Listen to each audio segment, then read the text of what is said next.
Mais um vídeo de Minecraft mod. Hoje trazendo um mod muito épico.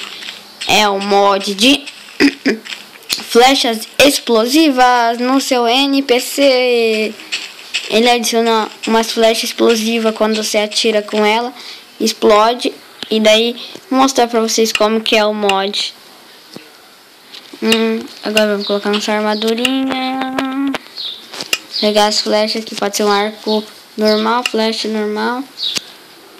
É APK, o mod.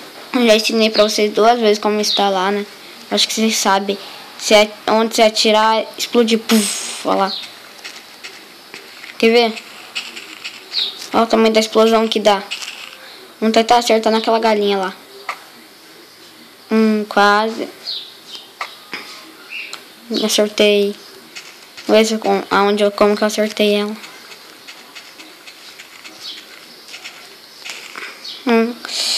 A ovelha vai morrer. Puf, na cara da ovelha.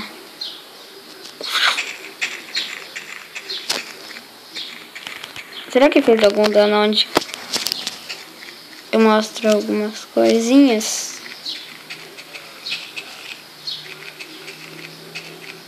Fez dano. Ele foi andando básico. Eu conserto isso aqui depois.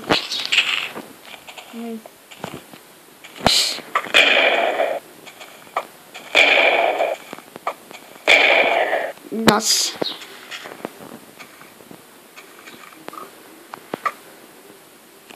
Foi muito bom de mira.